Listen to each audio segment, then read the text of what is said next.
triangle theorem.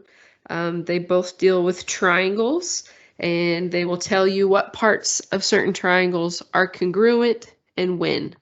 So first we'll look at the perpendicular bisector theorem.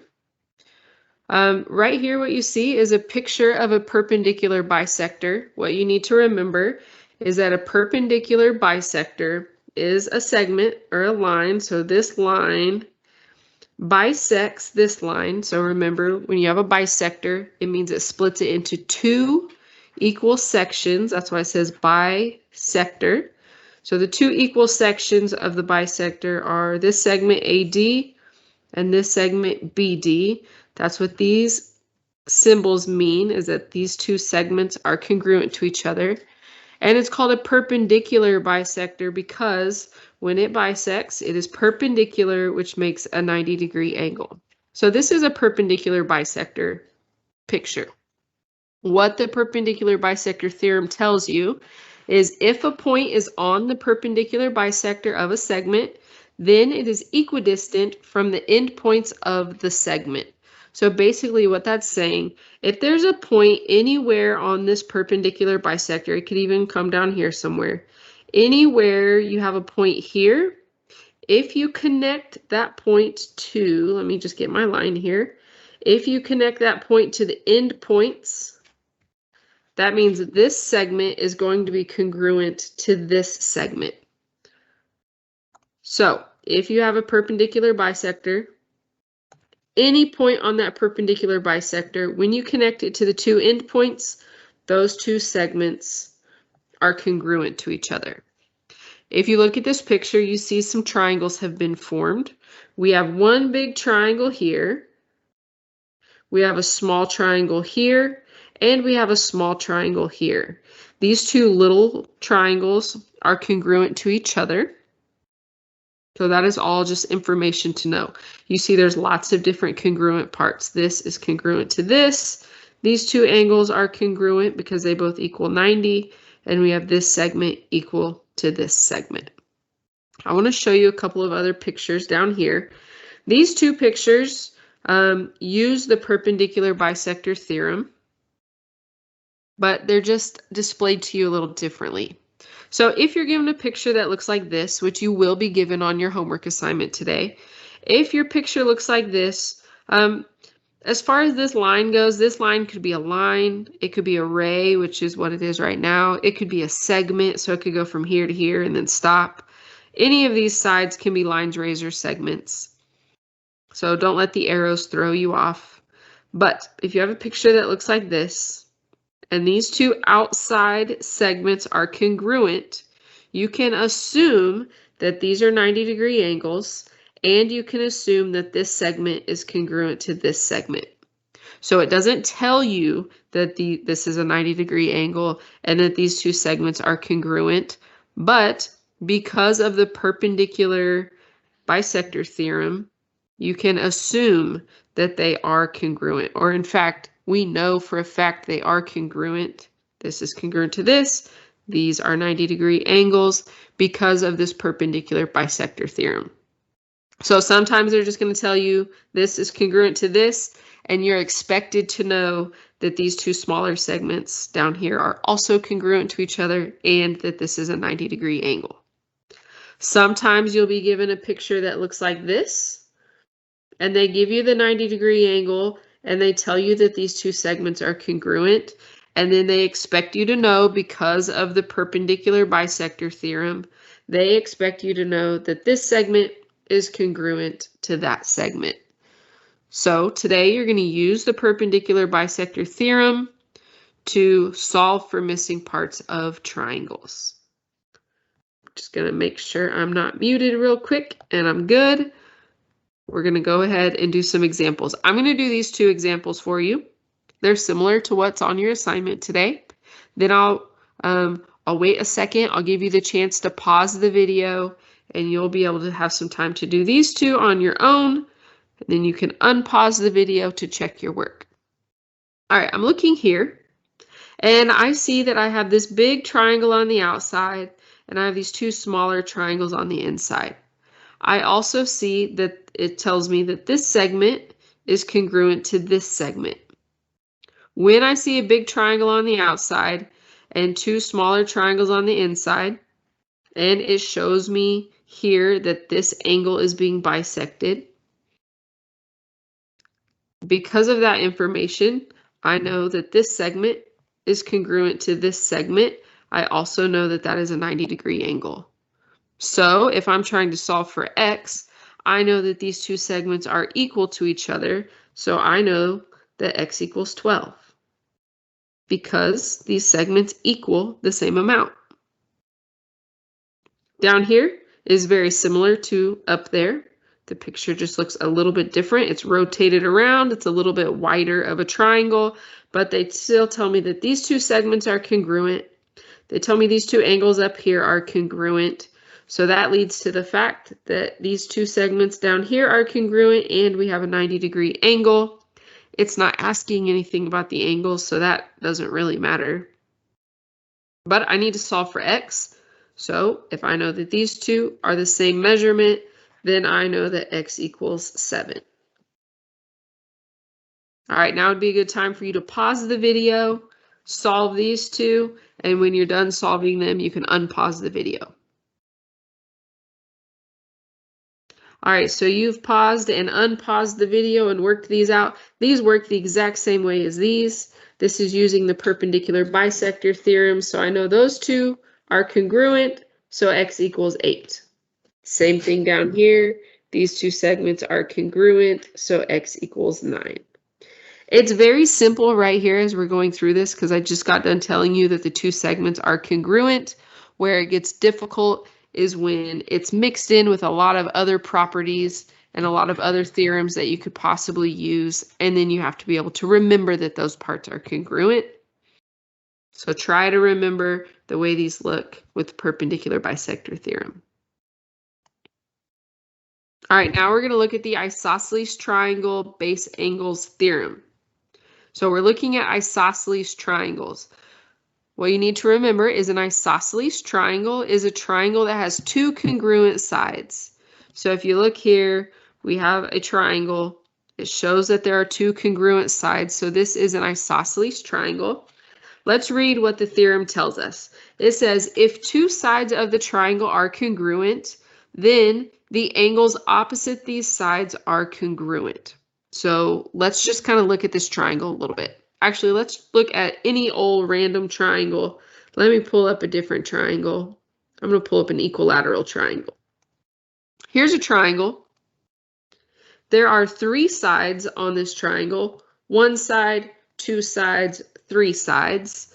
I marked them all with one dash because this is an equilateral triangle, which means all the sides are congruent. In an equilateral triangle, all the sides are congruent and all the angles are congruent. So I have three sides and I have three angles, 1, 2, 3. In triangles, every angle is opposite of a side and every side has an opposite angle. If you point straight out from the angle, it will point to the side that's opposite with it. So this side is opposite of this angle and vice versa. This angle is opposite of that side. Same here. These two are opposites of each other and these two are opposites of each other. I think it's easiest to find the opposites if you start from the angle and you point straight out. It'll point straight out to that side. The opposite side is like if I drew the outline of this angle down here, notice it is the side that is not highlighted is its opposite. So I wanted to take time to talk about that because this theorem is talking about the opposite sides. So let's read this again. If two sides of a triangle are congruent, then the angles opposite these sides are congruent. So I have these two sides that are congruent. If I point to the angle that's opposite of it, I'm pointing to that angle and I'm pointing to that angle. This theorem is telling me if these sides are congruent, then these angles will be congruent. So anytime you have congruent sides, their opposite angles are also congruent. This deals with triangles. The converse is also true. If two angles of a triangle are congruent, then their opposite sides are congruent. So let's say they didn't tell you that the sides were congruent, but they did tell you that the angles were congruent. If you know the angles are congruent, then their opposite sides are also congruent.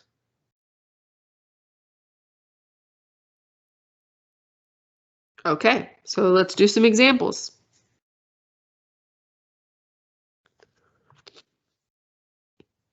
Okay, so here we have some triangles. In each of these triangles, they will either tell you that two of the angles are congruent, or they will tell you that two of the sides are congruent. I'm going to show you these 4 examples, and then on the next page, you'll have the opportunity to do 4 examples of your own. So for these 4 examples, I see that these two angles are congruent, and by the Isosceles triangle theorem, I know that that side is going to be congruent to that side. So if I'm solving for x, I know that x equals 6 because these sides are congruent. Let's skip down to this one. I have these opposite sides that are congruent, so that means the opposite angles are also congruent. So x equals 65 degrees. Now these two are a little bit different. These two, again, I have the two sides that are congruent, so I know that that angle is congruent to that angle. On this one, I do not say that x equals 30 because the 30 is not the angle that's marked as being congruent to the x angle. So this one takes a little bit more work to figure out. I know that these two angles are congruent, so if this angle is x, then I can say that this other angle is also x. In a triangle, I know information about these 3 angles. I know this one's 30, I know this one is x, and I know this one is x. What I also know about triangles is that the 3 angles in a triangle add up to equal 180 degrees. So I can set up an equation to solve for x now. I know if I do 30 plus x, it's going to equal 180 degrees. Because if I add the 3 angles of a triangle together, they will always equal 180. So now I can go through and solve this equation. Combine my like terms. Subtract that 30 over to the other side. I get 2x equals 150. Now I can divide both sides by 2, and I get that x equals 75 degrees. I set up an equation to solve it. There's other ways you can solve it. If you think you have 180 degrees to split up between these 3 angles, you know you've already used 30. So now you only have 150 degrees left. Well, these are equal to each other. So this 150 degrees is going to be split up evenly between those 2 angles. So I did the same kind of math. I subtracted 30 and I divided by 2, but I thought about it in a completely different way to get to my answer. It doesn't matter to me how you get to the answer and how you think about it, just as long as you can think about it and get to the answer. And of course, show me what you did to get there. When I was in school, I would think about it this way. Now that I'm a teacher and I set up equations and solve them all the time, I think about it this way. People think differently. Do whatever works for you. All right, this one up here works in a similar way. A little bit different though. Here's what I know. I know that since these 2 sides are congruent, I know that their opposite angles are congruent. So that angle is congruent to that angle. So if this angle is 44 degrees, I know that this angle is also 44 degrees. But I haven't figured out what x is yet.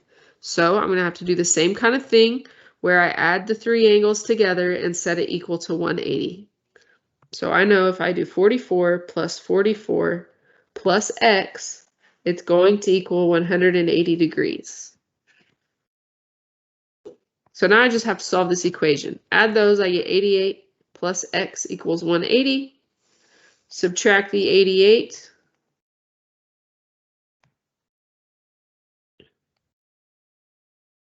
And I find that it equals 92 degrees.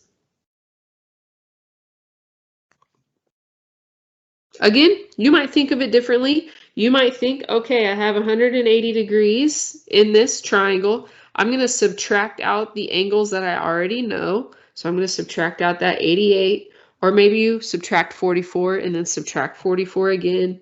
And you're like, all right, I'm left with 92 degrees in my triangle for that x.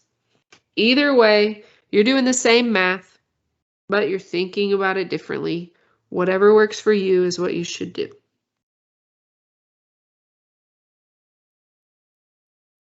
Okay, I'm going to flip to the next screen. You can pause it. If you need to see the examples to see how to write it down, maybe pause the screen, write down the examples, then you can rewind the video and be looking at this screen while you're working out those other examples. Okay, so I'm going to go to the next screen. You're going to pause and do what you need to do.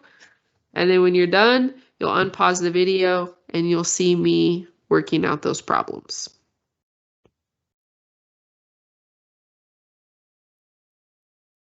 All right, so hopefully you paused the video and you took some time to figure out how to do these. I'm going to work these out so you can see how it works. These angles are congruent, so that means their opposite sides are also congruent. So this is equal to this, x equals 5. That's all I have to do for that one.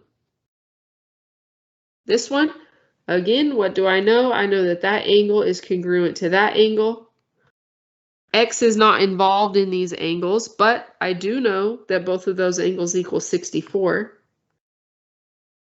Now that I know information about all three angles, I can set up an equation because I know if I add the three angles together, it's going to equal 180 degrees. So now I just have to go through and solve this.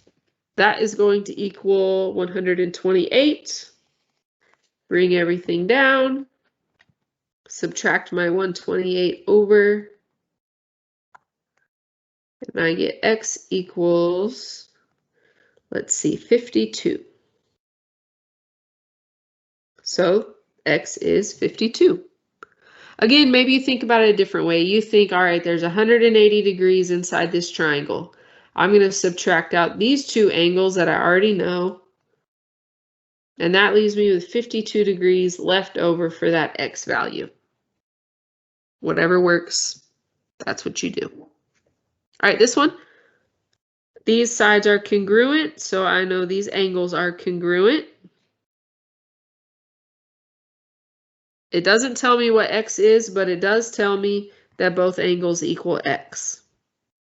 So now I can go through and solve this. If you know all three angles, information about all three angles, then you can say, if I add these three angles together, they will equal 180 degrees. Combine these like terms. X plus x is 2x. Subtract 50 from both sides. Right now, I'm just going through and solving the equation. Divide both sides by 2, and x equals 65.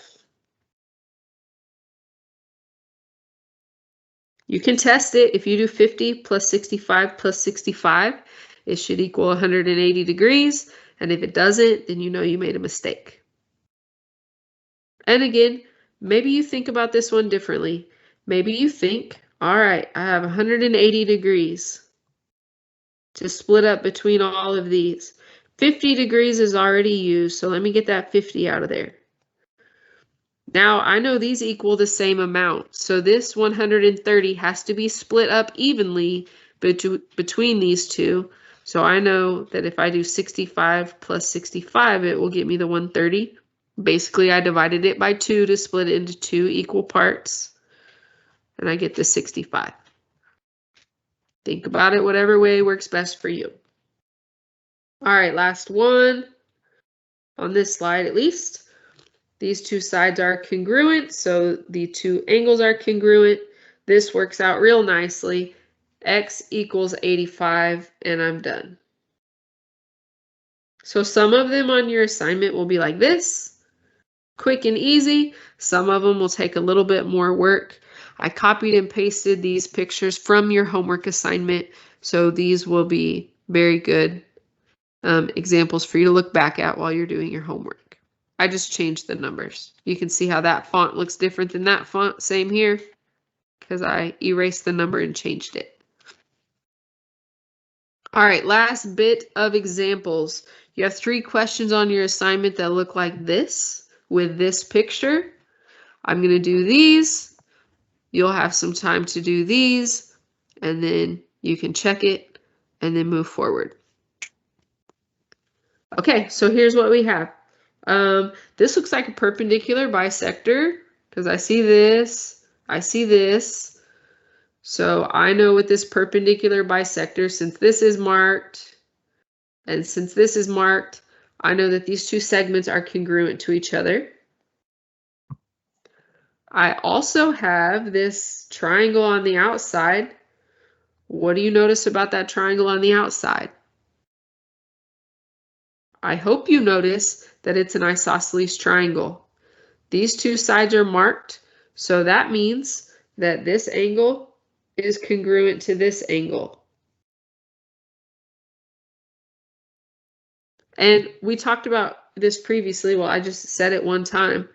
When you have a perpendicular bisector set up like this little triangle is actually congruent to this little triangle. So when you have two triangles that are congruent to each other, that means all their corresponding parts are congruent. So this angle up here is actually also congruent to that angle there.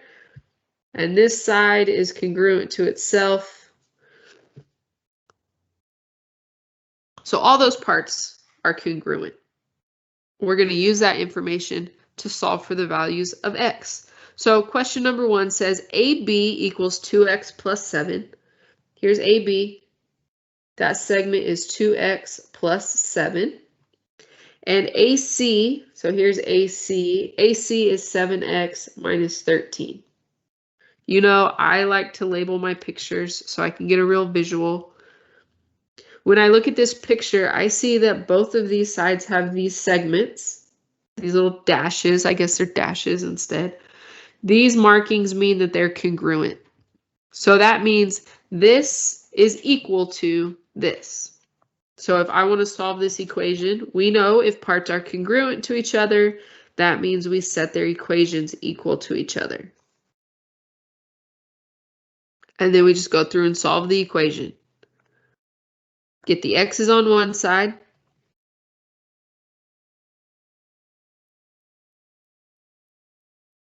I need to get the number on the other side. I'm doing opposite operations to move these things. So I get 5x equals 20. Last step, divide both sides by 5. And I get x equals 4. And I'm finished. If it asked for the length of these, then I would have to substitute the x value into both of those expressions. They would equal the same thing. But it only asks for x, so I don't need to worry about that. Okay, I'm going to erase these things because they applied to that first problem. Now I'm going to do the second problem. It tells me that the measurement of angle B, so here's angle B right here. That angle is 12x minus 4 degrees. And the measurement of angle C is 8x plus 12. I noticed that these angles have matching markings because I figured out because of the isosceles triangle theorem that these angles would be congruent. So again, since they're congruent, it means this equals this.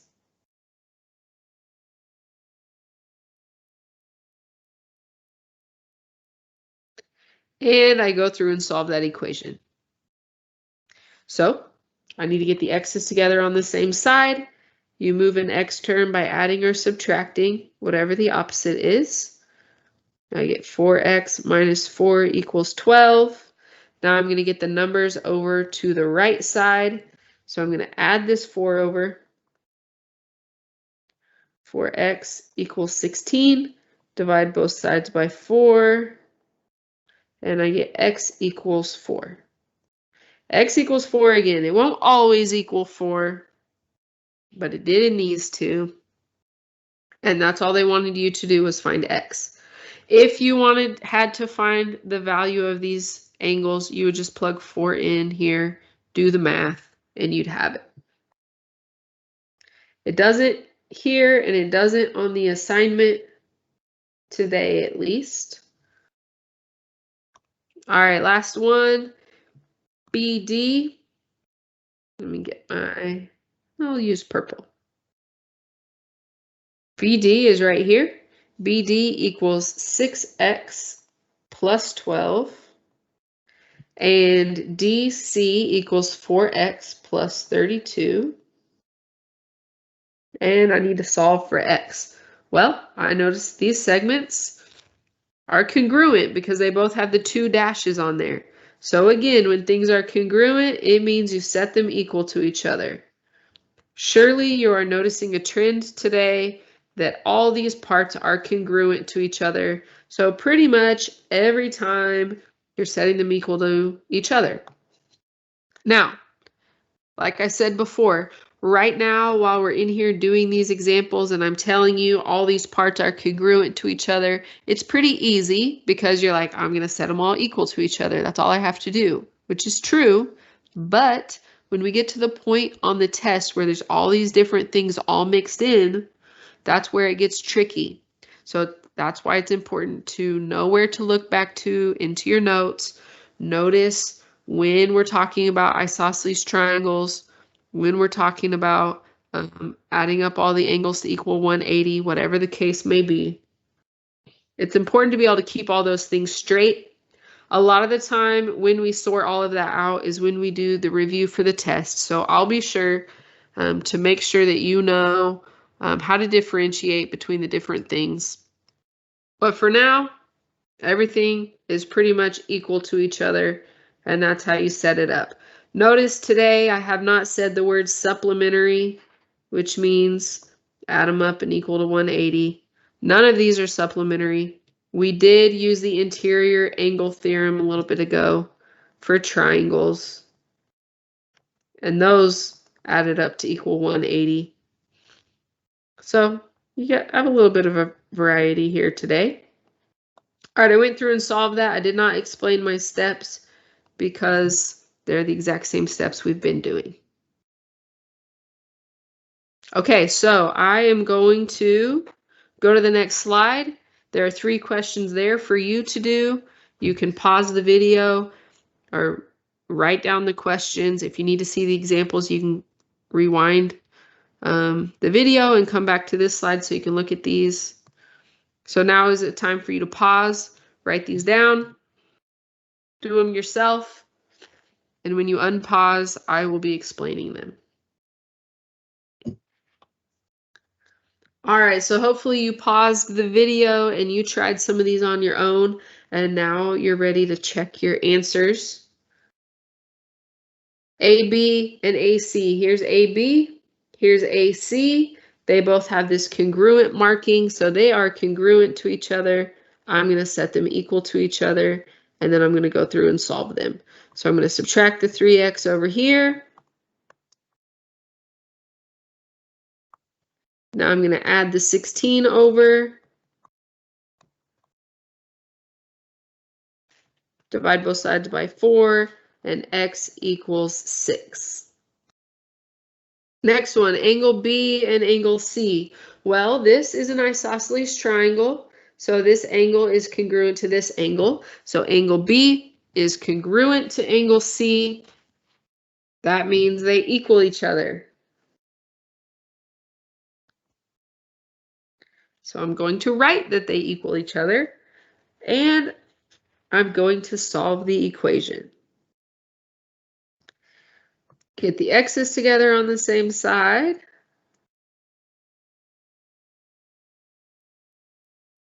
Move my constant Divide both sides by 2, and I get x equals 4. Again, x will not always equal 4.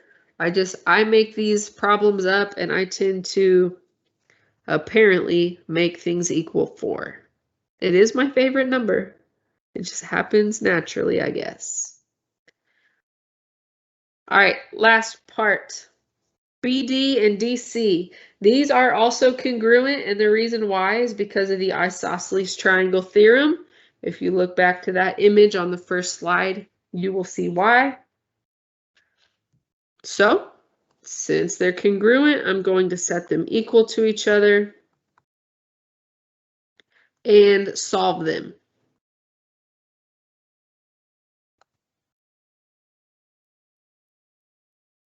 Remember, when you're moving numbers to the opposite side, you're doing opposite operations. Let's see, that equals 12. What do you know? I made another problem where x equals 4. I should start paying more attention to that. X does not always equal 4, maybe just when I make up problems. So on a test, if you're ever unsure, just guess 4. Okay, that's those. That is everything for your assignment. These notes are saved in the class notebook. Feel free to look at the notes instead of coming back through the video, but if you need it to be explained to you, obviously the video is here for you. That's everything. Good luck.